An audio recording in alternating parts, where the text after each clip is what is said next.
The Norwegian murderer has shown himself to be as much an enemy of humanity as any jihadist. Indeed, he is a jihadist by any other name. He claims there's a war going on, and there certainly is. A war between civilized people and violent barbarians like him.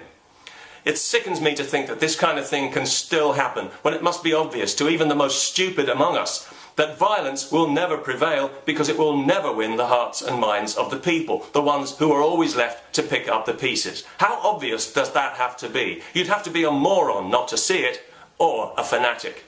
And given the parlous state of democracy in Europe today, it's clear that any fundamental change in society is going to require overwhelming public support. Violence immediately snuffs that out like a candle. It's gone. This lunatic has murdered 76 innocent people and drawn hatred upon himself and everything he claims to believe in.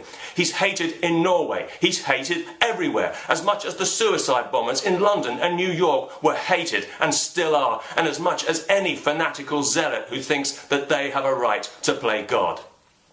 Violence is not the answer. It's never the answer. And we will never progress as a species until we drag ourselves out of this swamp of violence. And that's why anyone who uses or who advocates violence for any political reason is my enemy. No exceptions.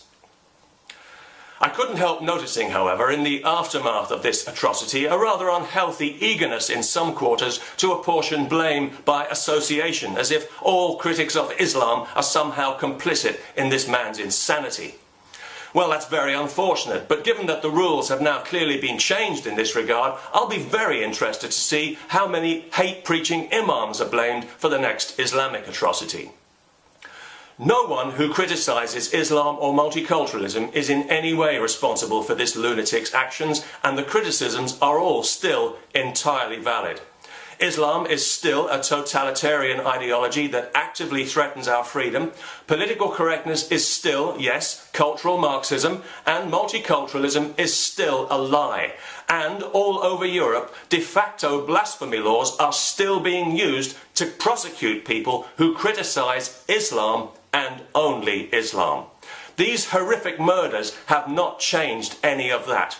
And the only thing that will change it, and the only way to get the overwhelming public support needed for change, is not through violence, but by defending freedom of speech, no matter what, and by telling the truth. That's all we need. Peace, and a little honesty would be nice as well.